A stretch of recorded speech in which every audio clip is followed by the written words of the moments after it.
dari catatan penginjil Lukas yang kita dengarkan ini tadi, ada dua hal yang menarik untuk kita cermati.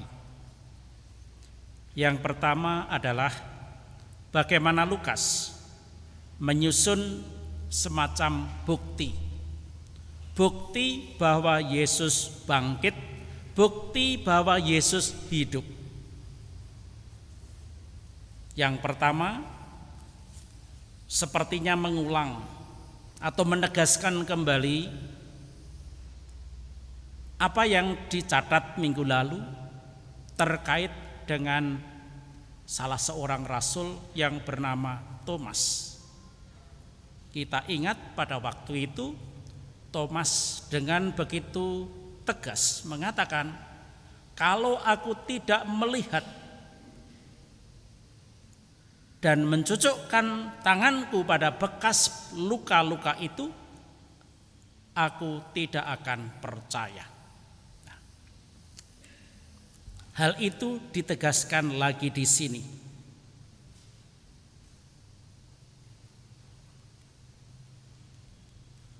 Nah, artinya apa?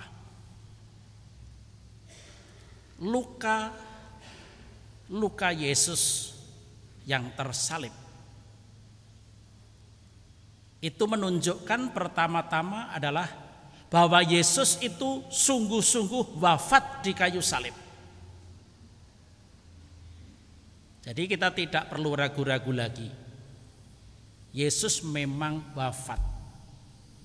Kalau luka di tangan dan kaki mungkin orang belum yakin bahwa Yesus memang wafat.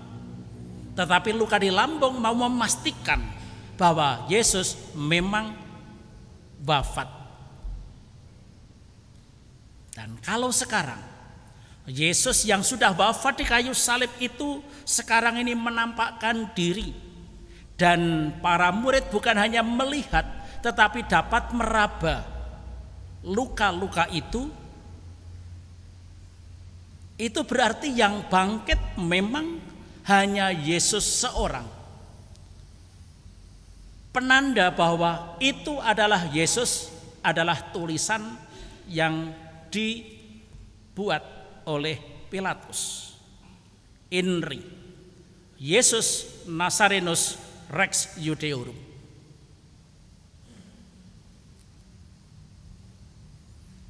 Yang bangkit itu berarti yang hidup. Dan Yesus hidup dengan tanda-tanda manusiawi. Mengapa tanda-tanda manusiawi itu harus ditegaskan? Karena waktu itu barangkali ada kisah, jangan-jangan yang kamu lihat itu hantu. Seperti tadi dicatat pada ayat 37, mereka terkejut dan takut dan menyangka bahwa mereka melihat hantu. Tetapi Yesus mengatakan, tidak, aku bukan hantu. Bukti bahwa Yesus itu bukan hantu apa? Ada tulang, ada daging. Mungkin di antara kita waktu masih kecil mungkin pernah ditakut-takuti, hati-hati di sana ada hantu. Dan cerita pada umumnya mengatakan kalau itu hantu tidak ada badannya dan tidak ada kakinya. Kadang-kadang hanya wajah atau mungkin suara lalu hilang. Nah, Yesus tidak seperti itu. Yesus bukan hantu. Jadi yang hidup sekarang di hadapan para murid adalah Yesus yang dulu. Dengan tanda-tanda baru, tambahan tanda yaitu luka-luka itu tadi. Dia tulangnya tetap ada, dagingnya tetap ada. Seperti yang dicatat oleh Lukas ini tadi. Dan sekarang ditambah satu lagi. Karena mereka rupa-rupanya masih ragu-ragu, maka Yesus bertanya, adakah padamu makanan di sini? Yesus makan di hadapan mereka. Peristiwa Yesus yang makan bersama dengan para murid itu juga dicatat pada waktu Yesus menjumpai dua orang murid dari Emmaus. Dikatakan sebagaimana dicatat di sini, mereka mengenali dia pada waktu ia memecah-mecahkan roti. Yesus yang dikenali dari cara dia makan, mengingatkan para murid pada peristiwa perjamuan malam terakhir yang secara liturgis kita peringati pada hari Kamis Putih. Apa yang terjadi dalam malam terakhir, perjamuan malam terakhir itu kita kenangkan sekarang ini di dalam perjamuan Ekaristi. Maka setiap kali kita merayakan Ekaristi, kita ingin mengenang kembali apa yang terjadi dengan Yesus. Sebagaimana murid juga mengenali Yesus pada waktu Yesus makan, demikian juga diharapkan pada waktu kita merayakan Ekaristi, kita merasakan kehadiran Yesus dan mengenali kembali bahwa ini adalah Yesus yang sudah wafat namun sekarang ini hidup. Makan bersama hendaknya juga menjadi sebuah pertanda bahwa kita adalah murid-murid Yesus. Di dalam kita makan bersama, ada salah seorang di antara kita yang berdoa, doa syukur. Di dalam Ekaristi, doa utamanya ada di mana? Dalam doa syukur agung. Jadi dengan peristiwa ini mau disampaikan kepada kita bahwa kalau kita mengikuti Yesus, satu-satunya jalan dan tanda bahwa kita adalah muridnya adalah bahwa kita tahu bersyukur. Itu penanda yang kedua. Penanda ketiga sebagaimana dicatat di dalam kitab suci adalah bahwa Yesus membuka pikiran para murid. Membuka pikiran untuk apa? Untuk mengerti tentang kitab suci. Yang disebutkan di sini kitab Taurat Musa, kitab nabi-nabi dan kitab Mazmur. Penjelasan yang ada di sini menegaskan kembali apa yang terjadi di dalam kisah kedua murid yang berjalan menuju Emmaus. Pada waktu mereka sedang berjalan dan sedang meributkan tentang peristiwa Yesus yang wafat di puncak Golgota, Yesus nimbrung di dalam pembicaraan mereka sehingga mereka kemudian emosi. Engkaukah satu-satunya orang asing di kota ini sehingga engkau tidak tahu apa yang terjadi akhir-akhir ini? Di dalam suasana hati yang penuh emosi, di sana Yesus hadir menjelaskan seluruh isi kitab suci. Dan kitab suci yang dimaksud adalah tiga ini tadi: Taurat Musa, kitab nabi-nabi, dan kitab Mazmur. Dan Lukas sebagai pencatat peristiwa itu mengatakan bahwa hati para murid itu berkobar-kobar pada waktu Yesus menjelaskan seluruh isi kitab suci. Dan isi kitab suci yang dimaksud itu tidak lain adalah berita tentang bahwa Mesias harus menderita dan bangkit, satu hal. Dan kedua, berita tentang atau perintah tentang mewartakan pertobatan dan pengampunan dosa.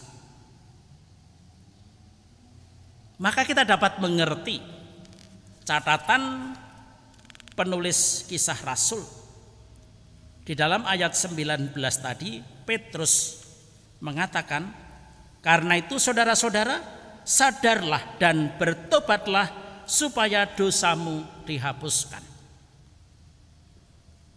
Setiap kali orang mendengar pewartaan para rasul pada masa gereja perdana, Mereka bertanya, lalu saudara-saudara apa yang harus kami buat? Dan para rasul akan menjawab persis seperti itu. Bertobatlah dan berilah dirimu dibaptis. Itu warta pertobatan. Siapapun di antara kita yang sekarang ini tertarik untuk hidup menyerupai Yesus, kita juga diajak untuk bertobat. Setiap tahun pun kita secara liturgis juga diajak untuk bertobat, memperbaharui diri, memperbaharui hidup kita, dan mengenali kembali jejak-jejak Sang Mesias di dalam kitab suci.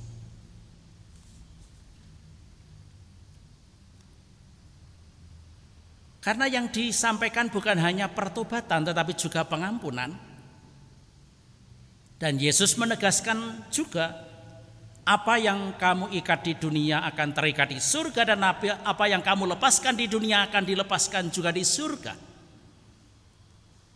Dari situ, dari apa yang disampaikan oleh Yesus dan ditegaskan lagi, kemudian kita dapat mengerti mengapa Gereja Katolik tetap menghidupi, artinya memelihara dan mempraktekkan, serta mengajak seluruh umat kita semua untuk punya kemampuan mengampuni, memohon ampun dan mengampuni.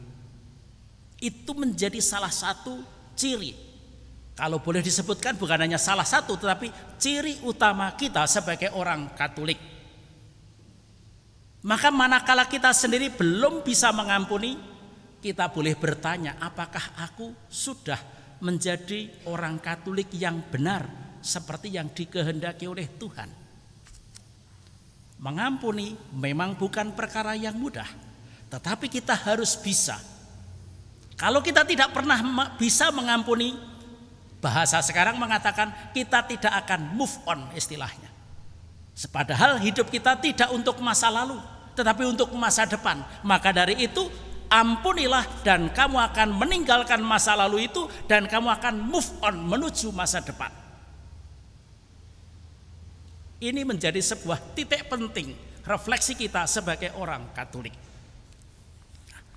Poin kedua, kalau kita cermati catatan-catatan penginjil tentang Yesus yang menampakkan diri kepada para rasul sesudah ia dimakamkan, kita lihat.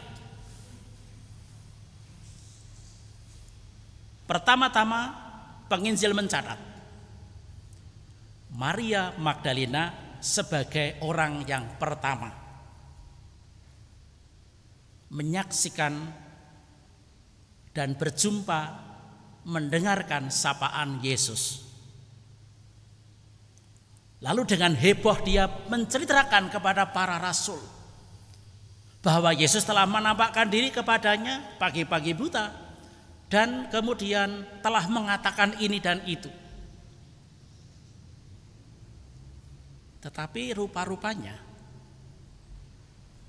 peristiwa Yesus yang menampakkan diri kepada Maria Magdalena ini mungkin semacam dianggap kurang meyakinkan. Karena kemudian ada catatan dari penginjil juga yang mengatakan kurang lebih begini. Kami dikejutkan oleh para wanita yang mengatakan bahwa ia hidup.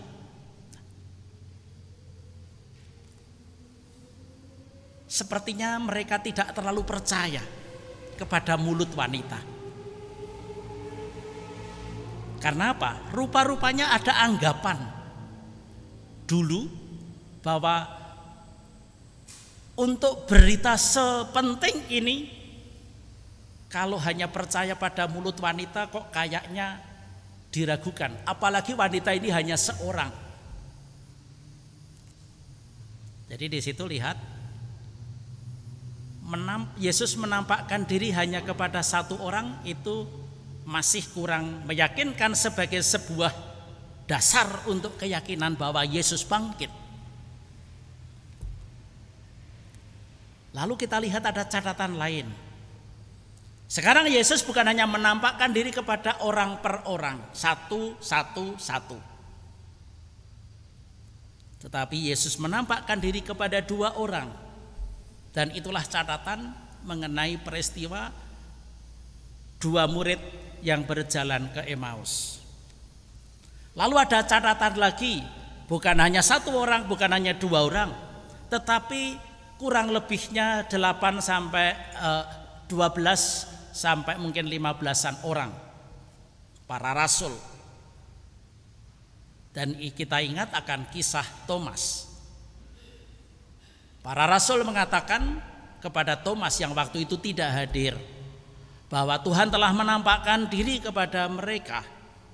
Tetapi lalu muncullah ungkapan Thomas tadi, karena Thomas tidak termasuk di antara yang ditampaki oleh Yesus. Dan kemudian Yesus menampakkan diri bukan hanya kepada Thomas, tetapi kepada Thomas bersama kawan-kawan yang lain. Dan kali ini meningkat lagi. Bukan hanya kepada 12 orang, tetapi lebih daripada itu semua. Dengan ini saya mau mengatakan apa? Kisah tentang penampakan atau kebangkitan Yesus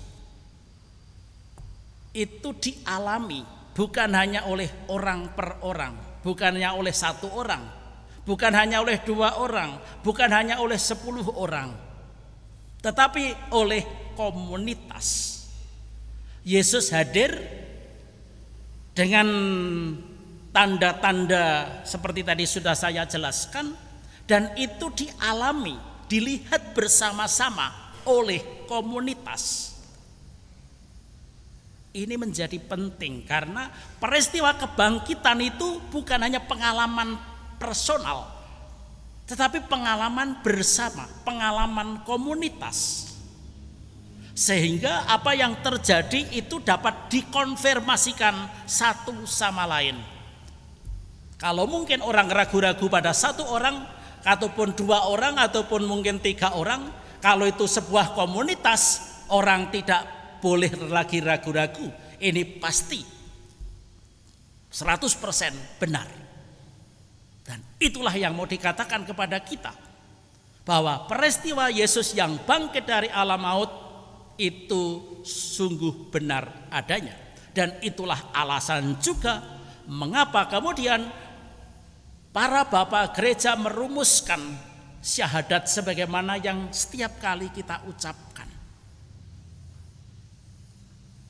Pengalaman kebangkitan menjadi sebuah pengalaman bersama, pengalaman gereja, pengalaman komunitas. Dan itu kita juga dapat memahami apa yang disampaikan oleh Yesus pada kalimat terakhir, yaitu kamu adalah saksi dari semuanya ini. Apa yang disampaikan oleh Yesus kepada komunitas itu ditegaskan lagi oleh paling tidak Petrus. Dia mengatakan pada ayat 15, demikianlah ia pemimpin kepada hidup telah kamu bunuh, tetapi Allah telah membangkitkan dia dari antara orang mati, dan tentang hal itu kami adalah saksi.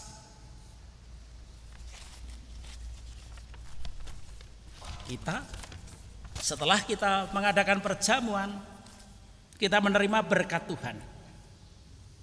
Pada akhir Ekaristi, kita atau imam mengatakan, marilah kita pergi, kita diutus.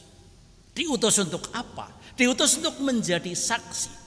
Jadi yang bertugas memberikan kesaksian tentang kebangkitan Yesus bukan hanya imam, bukan hanya pengurus paroki, tetapi kita semua orang yang beriman, yang percaya kepada Yesus Kristus sebagai jalan hidup, kita semua punya kewajiban, harus sadar dalam setiap tingkah laku kita bahwa kita ini adalah saksi Kristus.